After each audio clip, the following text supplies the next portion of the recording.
नमस्कार. आज आपण भूमध्य समुद्राच्या किनाऱ्यावरचे सगळे देश कसे लक्षात ठेवायचे तेही एकदम सोप्या आणि मजेशीर ट्रिक्स वापरून हे पाहणार आहोत. चला तर मग लगेच सुरू करूया. विचार करा, तब्बल 21 देश, 3 वेगळे खंड आणि एकच समुद्र. हे सगळं लक्षात ठेवणं थोडं अवघड वाटू शकतं, नाही का? पण काळजी करू नका. खास करून परीक्षेची तयारी करणाऱ्यांसाठी ही नावं किती महत्त्वाची आहेत हे आम्हाला चांगलंच माहीत आहे. म्हणूनच आपण आज यावर एक असा काही तोडगा काढणार आहोत की हे कायमचं लक्षात राहील. तर आज आपण काय काय करणार आहोत? सगळ्यात आधी आपण भूमध्य समुद्राचं भौगोलिक महत्त्व काय आहे ते समजून घेऊ. मग आफ्रिका, एशिया आणि युरोप या तिन्ही खंडांमधले देश लक्षात ठेवण्यासाठी आपण भन्नाट ट्रिक्स शिकणार आहोत. आणि सगळ्यात शेवटी आपण जे काही शिकलोय ते वापरून परीक्षेमध्ये आलेले काही प्रश्नही सोडून बघूया, म्हणजे प्रॅक्टिस पण होईल.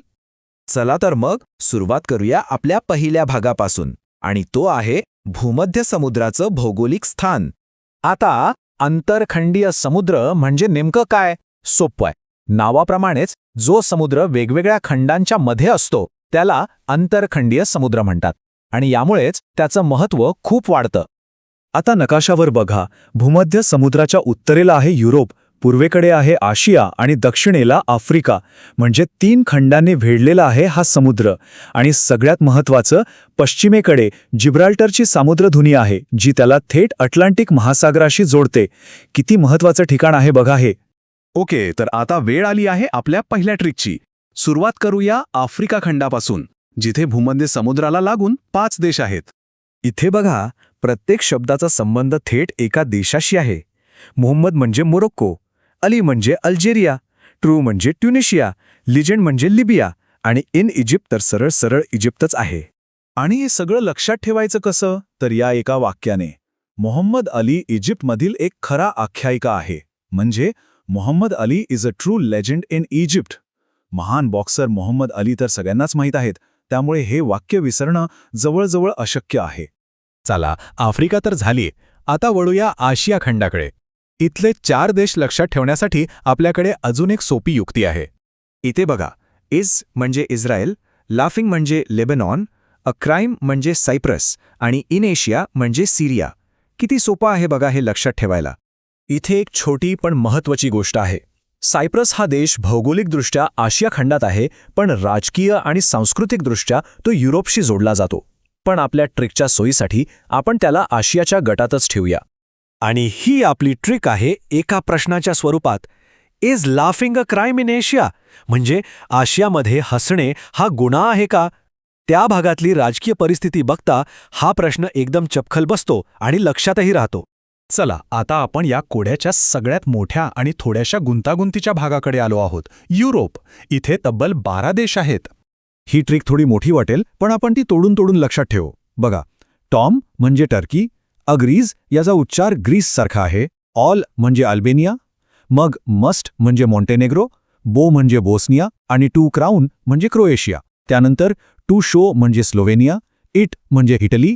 आता मोर या एकाच शब्दात 2 देश लपलेत, मोनॅको आणि माल्टा. आणि शेवटी फ्रिक्वेंटली इट्स म्हणजे फ्रान्स आणि स्पेशल प्लेसमधलं स्पेशल, स्पेनसाठी. आणि हे सगळं मिळून एक वाक्य तयार होतं. Tom agrees all must go to crown to show it more frequently it's special place. आता हे वाक्य लक्षात कसं ठेवायचं? असं इमॅजिन करा की टॉम नावाचा एक राजा आहे आणि तो म्हणतोय की सगळ्यांनी मुकुटासमोर वाकून आपलं विशेष स्थान दाखवलं पाहिजे. ही छोटीशी गोष्ट लक्षात ठेवली की वाक्य आपोआप लक्षात राहील. इथे एक गोष्ट आहे जिथे हमखास चूक होते, त्यामुळे नीट लक्ष द्या. वाक्याच्या शेवटी जो प्लेस शब्द आहे त्याचा अर्थ पोर्तुगाल अजिबात घ्यायचा नाही. हे लक्षात ठेवा की पोर्तुगालची सीमा भूमध्य समुद्राला लागत नाही. बरं, आता ह्या सगळ्या ट्रिक्स तर आपण शिकलो, पण यांचा खरा उपयोग होतो का? चला, हे तपासून बघूया. आपण परीक्षेमध्ये आलेले काही प्रश्न सोडवून पाहू. हा प्रश्न बघा, UPSC 2015 मध्ये विचारला गेला होता. नैऋत्य आशियातील खालीलपैकी कोणता देश भूमध्य समुद्राला लागून नाही? आणि पर्याय आहेत सिरिया, जॉर्डन, लेबनॉन, इस्रायल. याचं उत्तर शोधण्यासाठी पटकन आपली आशियाची ट्रेक आठवा. काय होती ती? Is laughing a crime in Asia? अगदी बरोबर. उत्तर आहे जॉर्डन. कारण आपल्या वाक्यात इस्रायल, लेबनॉन आणि सिरिया हे तिन्ही देश येतात, पण जॉर्डनचा उल्लेख कुठेही नाही. म्हणजे उत्तर एकदम सोपं आहे. चला, अजून एक प्रश्न बघूया.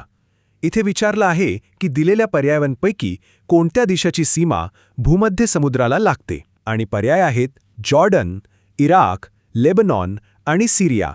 या प्रश्नाचं उत्तर देण्याआधी चला आपल्या तीनही ट्रिक्स एकदा पटकन आठवून घेऊया. आफ्रिकेसाठी मोहम्मद अली इजिप्तमधील एक खरा आख्यायिका आहे. आशियासाठी आशियामध्ये हसणे हा गुन्हा आहे का? आणि युरोपसाठी ते मोठं वाक्य. आता मागच्या प्रश्नाकडे परत येऊया. पर्याय होते जॉर्डन, इराक, लेबनॉन आणि सिरिया.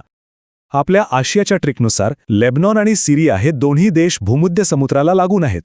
त्यामुळे या प्रश्नाची दोन्ही उत्तरं बरोबर आहेत. तर बघा, या सोप्या ट्रिक्स वापरून आपण भूमध्य समुद्राभोवतीचे तब्बल 21 देश आज लक्षात ठेवले आहेत. आता हे तुम्ही कधीच विसरणार नाही. पण आता खरा प्रश्न हा आहे की भूमध्य समुद्रावर तर आपण प्रभुत्व मिळवलं. आता पुढे कोणत्या समुद्रावर किंवा महासागरावर स्वारी करायची याचा विचार नक्की